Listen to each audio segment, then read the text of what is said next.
Hadis yang kedua di dalam pasal kita ini, tepatnya nomor 416 dari awal kita belajar, artinya sudah secara urutan 416 hadis kita belajar, tapi sebenarnya lebih daripada ini ya. Kalau saya hitung-hitung ini tidak kurang dari ya 500-an hadis ya sudah kita pelajari bifadlillah azza wajalla. Semoga Allah ikhlaskan niat kita, karena memang kadang-kadang di satu nomornya ada beberapa riwayat yang disebutkan, seperti contoh misalnya hadis tadi yang pertama kita bahas 415 nomor 1 itu ada 2 riwayat. Berarti seperti kita sedang pelajari 2 buah hadis ya. Baik, saya bacakan hadis yang kedua dalam pasal kita ini dengan sanad sahih urutan 416 dari awal, dari Abu Hurairah radhiyallahu anhu. Dia berkata, Rasulullah SAW bersabda, inna athqala salatin ala al-munafiqina salatul isya wa salatul fajr walau ya'lamuna ma fihi ma la'atauhuma walau habwa walaqad hamamtu an amura bis salati fatuqam thumma amura rajulan fayusalliya bin nas thumma antaliqa ma'i birijalin ma'ahum huzamun min hatabin ila qaumin la yashhaduna as-salah fa'uharrika alaihim buyutahum bin nar. Hadis ini riwayat Bukhari Muslim. Dan ini hadis yang paling tegas tentang masalah anjuran sholat berjamaah. Kata Nabi SAW, sesungguhnya sholat yang paling berat bagi orang-orang munafik adalah sholat isya dan sholat subuh. Seandainya mereka mengetahui pahala keduanya, niscaya mereka akan menghadirinya walaupun dengan merangkak. Sungguh, kata Nabi SAW, aku telah berniat untuk memerintahkan sholat. Maksudnya dikumandangkan sholat, lalu ada yang mereka siap kumpul di masjid, lalu iqamah dikumandangkan. Lalu kemudian diiqamatkan. Ya. Lalu aku menunjuk seseorang untuk mengimami orang-orang, suruh sholat duluan. Lalu apa yang Nabi SAW lakukan? Kemudian aku berangkat diiringi beberapa orang dengan membawa ikatan kayu bakar kepada orang-orang yang tidak menghadiri sholat berjamaah, lalu aku membakar rumah-rumah mereka dengan api. Di dalam ini riwayat Bukhari Muslim, ini riwayat Bukhari tepatnya, tapi ini hadis riwayat Bukhari Muslim. Lafaz Imam Muslim di bawahnya, bahwa Rasulullah SAW tidak melihat beberapa orang sholat di sebagian sholat. Maka beliau bersabda, laqad hamamtu an amura rajulan yusalliya bin nasi thumma ukhalifa ila rijalin yatakhallafuna anha fa'amura bihim fayuharriku alaihim bihuzamil hatabin buyutahum atau bihuzamil hatabi buyutahum walau alima ahaduhum annahu yajidu azman saminan la syahidaha yakni salat al-isya. Sungguh aku berkeinginan untuk mengangkat seseorang menjadi imam yang memimpin sholat orang-orang. Karena selama ini kan Nabi SAW yang imam. Tapi Nabi SAW berikan gambaran. Kemudian aku mendatangi orang-orang yang tidak menghadiri sholat. Lalu aku memerintahkan mereka, atau para sahabat maksudnya, dalam kurung para sahabat, agar membakar rumah mereka, dalam kurung kaum munafik, dengan kayu bakar.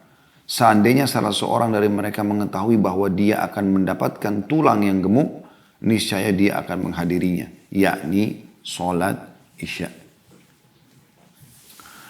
Hadis ini teman-teman adalah hadis yang mulia sekali.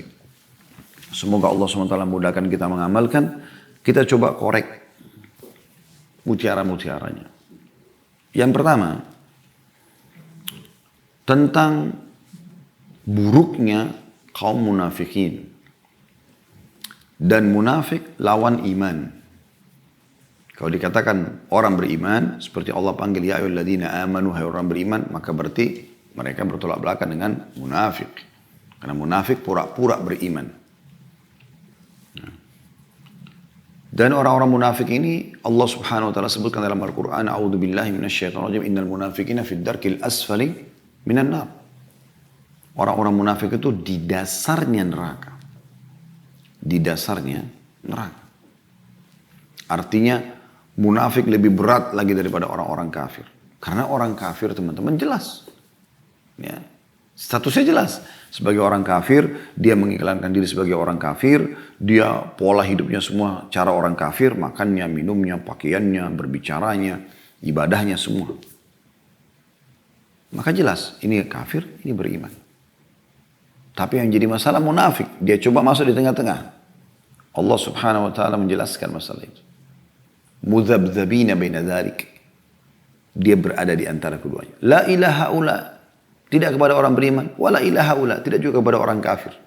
Di mana ada masalah, di situ dia masuk. Tapi permasalahannya adalah dia berpola hidup. Ya. Seperti orang Islam. Seperti memakai pakaian, berbicara, insya Allah, masya Allah, bismillah. Ya. Bahkan Nabi SAW mengingatkan, sesuatu yang paling aku khawatirkan adalah munculnya seorang munafik yang pandai berbicara. Luar biasa lisannya. Cirinya sederhana Pak. Yang paling besar ciri yang digambarkan dalam Al-Quran dan juga hadis Nabi SAW adalah mereka selalu bertolak belakang dengan syariat Allah Subhanahu Wa Taala. Allah Subhanahu Wa Taala mengatakan tidak boleh, mereka mengatakan boleh. Allah Subhanahu Wa Taala mengatakan boleh, mereka mencari jalan untuk mencerca, menghina. Bukan cuma kita teman-teman sekalian. Jadi tidak asing ya di Indonesia, di mana-mana ada orang munafik. Ya. Tidak asing kalau kita menyampaikan kebenaran lalu mereka menghardik, mereka mencibir, mereka segala macam. Itu siapa saya dan anda gitu. Nabi SAW dan para sahabat pun mereka lakukan pada hal-hal tersebut. Mereka mengolok-olok Nabi SAW. Ada surah khusus Allah turunkan namanya surah Al-Munafikun. Bagaimana Allah gambarkan tentang siapa mereka. Dan juga bagaimana akhir daripada kesudahan orang-orang munafik. Pada saat meninggal pimpinan mereka, lalu Nabi SAW mau sholatin. Maka turun firman Allah SWT melarang Nabi SAW mensolatinya. Bahkan melarang untuk memohon ampun buat mereka. Ciri-ciri mereka disebutkan dalam hadits yang masyhur. Ayatul munafiki thalath. Tanda-tanda orang munafik ada 3. Idza haddatsa kadzab. Kalau dia berbicara berbohong. Berarti beda sama orang beriman. Orang beriman jujur. Wa idza tumina khan. Kalau diberikan amanah dia berkhianat. Orang mukmin menjaga amanah. Takut dihisab sama Allah SWT. Wa idza wa'ada akhlaf. Kalau dia berjanji dia memungkiri. Orang beriman tidak akan melakukan itu. Dalam sebuah hadits yang lain ada 4 hal. Kalau ada pada seseorang pastikan dia munafik tulen. Kalau semua 4 ada. Berbicara bohong, diberikan amanah berkhianat, berjanji dia memungkiri, dan kalau dia bertengkar atau berdebat dia bercurang. Dia melakukan kecurangan. Kayak dia masuk pengadilan dia buat kecurangan, manipulasi data dan segala macam. Ini. Ya. Dan kata Nabi SAW, kalau ada pada seseorang salah satunya, maka ada ciri-ciri kemunafikan padanya. Maka kita harus jauhi. Berarti orang beriman tidak ada ini. Nggak ada kebohongan dalam hidupnya. Walaupun pahit dia ucapkan, tidak ada pengkhianatan amanah. Walaupun itu adalah masalah kecil. Semua tetap dikembalikan. Juga tidak akan pernah memungkiri janji dan tidak akan pernah curang. Haknya diambil, bukan haknya sudah. Orang-orang munafik ini buruk sekali teman-teman. Ya. Oleh karena itu, di dalam hadits ini ada penghardikan terhadap orang-orang munafik. Dan disebutkan juga salah satu ciri tambahan dari yang tadi itu, yang saya sebutkan. 4 hal itu. Yaitu mereka berat untuk mengerjakan sholat. Terutama sholat subuh dan isya. Ini yang jadi bahasan kita. Kenapa? Sama tadi sebabnya dengan yang kita sebutkan sebelumnya. Karena ini adalah isya itu waktu orang kumpul-kumpul, pesta, ya, foya-foya. Atau tidur memang. Atau tidur. Kalau subuh udah pasti tidur. Waktu tidur. Tidak usah bicara sholat tahajud. Subuh ini, yang mungkin sudah dekat dengan waktu terbitnya matahari pun, mereka tidak akan sholat. Maka Nabi SAW mengatakan, athqal, yang paling berat. Artinya, seakan-akan Nabi SAW memberikan isyarat, orang munafik nggak sholat subuh dan isya. Mereka nggak sholat. Kurang lebih begitu bahasanya. Ya. Jadi kita langsung bisa menilai, oh ternyata orang ini nggak sholat. Ini salah satu cirinya ya. Oleh karena itu orang kalau tidak mengerjakan ini, dia harus mengerjakan. Dia tobat kepada Allah SWT. Supaya lepas daripada predikat munafik pada dirinya. Jadi sholat yang paling berat bagi mereka. Paling berat bagi mereka. Kemudian pelajaran yang kedua, mirip tadi dengan yang kita sampaikan sebelumnya, yaitu keutamaan sholat isya dan subuh. Karena ini memang dasarnya bahasan pasal kita ya. Cuma di sini keutamaannya tambahan dari keutamaan yang sebelumnya. Kalau tadi kan sholat isya berjamaah, dia seperti mendirikan setengah malamnya dengan sholat malam. Kalau dia sholat subuh berjamaah, seperti dia menyempurnakan sisanya.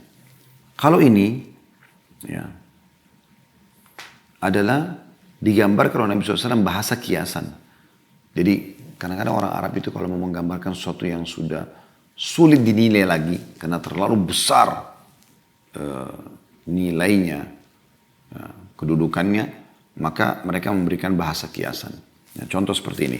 Kata Nabi SAW di sini, walau ya'lamuna ma fihi mala'atauhuma walau habwa. Kalau orang-orang munafik itu tahu apa yang Allah sembunyikan atau siapkan balasan pada keduanya subuh dan isya ini, mereka akan mendatangi keduanya walaupun merangkak.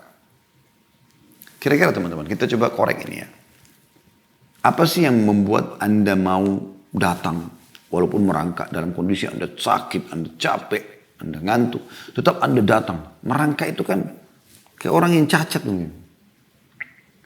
Tapi kira-kira apa yang membuat Anda mau merangkak? Makanan? Minuman? Pakaian? Nggak mungkin. Merangkak ini pasti Anda lakukan karena sesuatu yang besar. Sehingga merangkak pun Anda jalan. Jalan udah capek kalau Anda bisa jalan. Berlari sudah nggak mampu. Jalan sudah nggak mampu. Maka Anda merangkak. Yang penting sampai ke target. Kenapa? Karena memang sesuatu yang sangat besar di sana. Nabi SAW memberikan bahasa itu. Jadi saking besarnya pahala itu kalau mereka tahu. Di satu sholat isya saja. Satu sholat subuh saja. Mereka akan datang kalau merangkak. Bagaimana kalau sekian bulan, sekian tahun ditinggalkan? Ini renungi teman-teman sekalian. Pelajaran yang ketiga adalah adanya ancaman bagi orang yang meninggalkan sholat berjamaah di masjid tanpa udzur. Nanti ada pasal khusus ya setelah ini.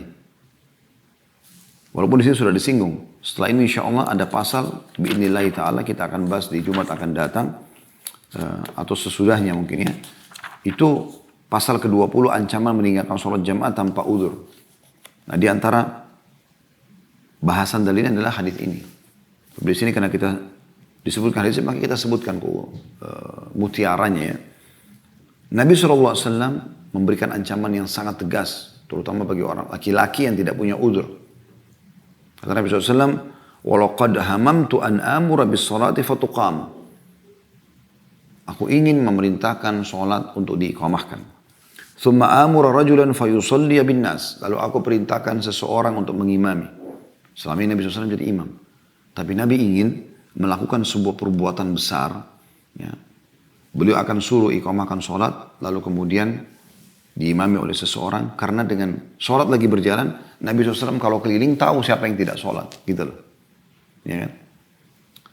Kalau habis sholat baru beliau jalan. Mungkin orang mengatakan, oh saya sudah sholat ya Rasulullah. Saya tadi ada.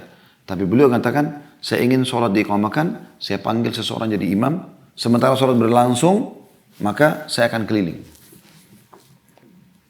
Beliau mengatakan, ثُمَّ أَنْطَلِكَ مَعِي بِرِجَالٍ مَعَهُمْ حُزَمٍ مِنْ حَطَبٍ إِلَى قَوْمٍ لَا يَشْهَدُونَ الصَّلَاةَ فَأُحَرِّكَ عَلَيْهِمْ بُيُوتَهُمْ بِالنَّارِ. Lalu aku jalan, sementara sholat lagi dilakukan, bersama sebagian orang yang membantuku, yang membawa kayu-kayu bakar. Untuk apa ya Rasulullah? Kenapa Anda sampai tinggalkan menjadi imam, lalu Anda keluar? Untuk apa ya Rasulullah? Kata Nabi SAW, agar membakar rumah orang-orang yang tidak pergi sholat itu. Sampai Imam Ahmad rahimahullah menjadikan hadits ini dan yang semisal lafadznya sebagai hukum wajibnya laki-laki sholat berjamaah di masjid. Anda gak boleh tinggalkan kecuali Anda punya udzur. Ini luar biasa. Jadi sampai Nabi SAW mengancam untuk membakar rumah-rumah mereka. Hadis selanjutnya 417. Tepatnya urutan 3 dalam bahasan kita sahih mauquf. Dan maksudnya mauquf adalah sampai ke sahabat saja. Ya. Makanya dikatakan dari Ibnu Umar radhiyallahu anhuma, Abdullah bin Umar radhiyallahu anhuma, Abdullah sahabat, Umar bin Khattab juga sahabat. Dia berkata, "Kunna idza faqadna ar-rajula fil fajri wal isya'i asa'na bihi adh-dhann." Kami dulu apabila tidak melihat seseorang dalam sholat subuh dan isya, maka kami berburuk sangka kepadanya. Hadis riwayat Al-Bazzar atau Barani dan Ibnu Khuzaimah dalam Sahih. Anda sudah bisa tangkap di sini, hubungkan dengan hadis sebelumnya. Jadi orang munafik itu berat sekali untuk hadir sholat ini. Sehingga mereka tidak kerjakan. Bisa dikatakan tidak kerjakan. Jarang, mereka cuma mungkin kalau ada maslahat baru mereka datang. Maka Abdullah bin Umar merincikan makna hadis itu. Jadi kalau ada sampai orang tidak hadir subuh dan isya bersama kami berjamaah, kami sangka buruk dengan dia. Maksudnya apa? Ini kemungkinan orang ini munafik. Karena ada riwayat yang lalu kita jelaskan tentang keutamaan sholat berjamaah. Para sahabat ridwanullahi alaihim. Kalau hanya sekedar sakit-sakit biasa teman-teman sekalian. Maka mereka dijemput oleh temannya. Kemudian ditopang oleh teman yang lain sampai dalam shaf dan sholat. Saking tidak maunya kehilangan sholat berjamaah. Apalagi Anda yang sehat. Masjid agak jauh dari rumah saya. Ada motor kan? Ada sepeda. Sepeda sekalian olahraga. Ada mobil. Alasannya apa? Kalau betul-betul mungkin seperti saya jelaskan pada pertemuan membahas masalah sholat berjamaah di masjid atau sholat ke masjid. Misalnya Anda berada di negara non-muslim. Di kota Anda muslim minoritas. Nggak ada masjid kayak. Saya pernah dapat informasi di Jepang. Untuk teman-teman menyampaikan. Untuk pergi ke satu masjid. Ya, harus naik kereta. Jauh. Mungkin itu beda keadaannya, ada udzur mungkin ya. Yang artinya dia baru mau sholat duhur 1 jam misalnya, pulang lagi 1 jam, baru berapa menit di kantor dia harus kembali ke asar misalnya. Itu berbeda keadaannya gitu. Atau mungkin tidak ada masjid bahkan di sebagian wilayah, mungkin dilarang. Di sebagian negeri di Afrika ada yang dilarang. Maka ini ada udzur. Tapi Anda di Indonesia, di Malaysia, di Brunei, kenapa? Kenapa Anda tidak sholat di masjid?